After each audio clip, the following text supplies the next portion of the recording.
રાજ્યભરમાં નકલીની બોલબાલા ત્યારે રાજકોટમાં નકલી ક્રિકેટ સિલેક્ટરનો પર્દાફાશ થયો છે। મેઘાલય ક્રિકેટ એસોસિએશનમાં સિલેક્ટર હોવાનું કહી છેતરપિંડી આચરવામાં આવી।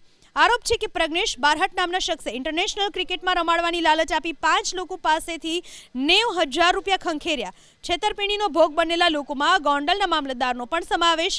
આરોપી પ્રજ્ઞેશ સૌરાષ્ટ્ર યુનિવર્સિટીમાં પીએચડીનો વિદ્યાર્થી અને ફૂટબોલ ખેલાડી છે। સમગ્ર મામલે યુનિવર્સિટીના બેડમિન્ટન કોચ ચિંતન રાવલ અને મેહુલ ધોળકિયા નામના વ્યક્તિએ છેતરપિંડીની ફરિયાદ નોંધાવી। પ્રજ્ઞેશ બારહટે પર અગાઉ 40 લાખનું કૌભાંડ આચરવાનો આરોપ છે।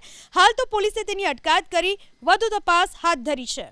આરોપ છે કે પ્રજ્ઞેશ બારહટ નામના શખ્સે ઇન્ટરનેશનલ ક્રિકેટમાં રમાડવાની લાલચ આપી 5 લોકો પાસેથી 90,000 રૂપિયા ખંખેર્યા। છેતરપિંડીનો ભોગ બનેલા લોકોમાં ગોંડલના મામલતદારનો પણ સમાવેશ।